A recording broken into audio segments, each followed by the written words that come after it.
चलिए क्वेश्चन पर देखिए, रुधिर का रंग लाल क्यों होता है? ऑप्शन ए हीमोग्लोबिन के कारण, ऑप्शन बी हीमोसाइनिन के कारण, ऑप्शन सी लाइकोपिन के कारण, ऑप्शन डी टैनिन के कारण। सही जवाब है हीमोग्लोबिन के कारण। चलिए क्वेश्चन नंबर दूसरा देखिए, शरीर का सबसे बड़ी ग्रंथि कौन सी है? छोटी आंत, बी आमाशय, सी यकृत, डी किडनी। सही जवाब है यकृत।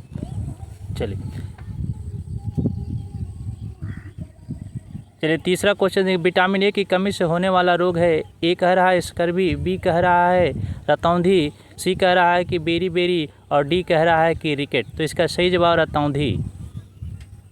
चलिए 4 नंबर देखिए, इंसुलिन किस अंग से स्रावित होता है? ऑप्शन ए यकृत से, ऑप्शन बी अग्नाशय से, ऑप्शन सी हृदय से, ऑप्शन डी गुर्दा से। तो सही उत्तर होगा अग्नाशय से। चलिए मानव शरीर का सबसे बड़ी लंबी हड्डी कौन सी है? ए कह रहा है टिबिया, बी कह रहा है कि फीमर, सी कह रहा है ह्यूमरस, डी कह रहा है कि रेडियस।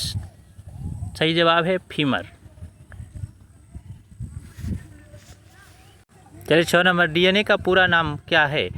ए कह रहा है deoxyribonucleic acid, B कह रहा है कि राइबो न्यूक्लिक एसिड, और सी कह रहा है कि डिनिट्रो एसिड, और डी कह रहा है कि डबल न्यूक्लिक एसिड। तो सही जवाब होगा डीऑक्सी राइबो न्यूक्लिक एसिड।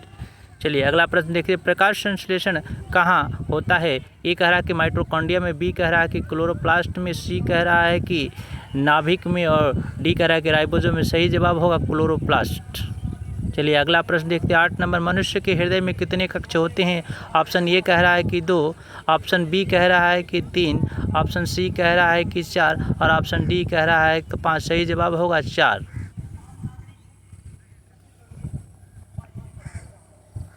अगला प्रश्न, पौधों में जल का परिवहन किस ऊतक के द्वारा होता है? ए कह रहा है कि फ्लोएम के द्वारा, बी कह रहा है कि जाइलम के द्वारा, सी कह रहा है कि कैम्बियम के द्वारा, और डी कह रहा है कि एपिडर्मिस के द्वारा। तो सही जवाब होगा जाइलम के द्वारा। 10 नंबर, शरीर का सामान्य तापमान कितना होता है? ये कह रहा है कि 36 डिग्री सेल्सियस, बी कह रहा है कि 37 डिग्री सेल्सियस, सी कह रहा है कि 38 डिग्री सेल्सियस, और डी कह रहा है कि 39 डिग्री सेल्सियस। सही जवाब होगा 37 डिग्री सेल्सियस।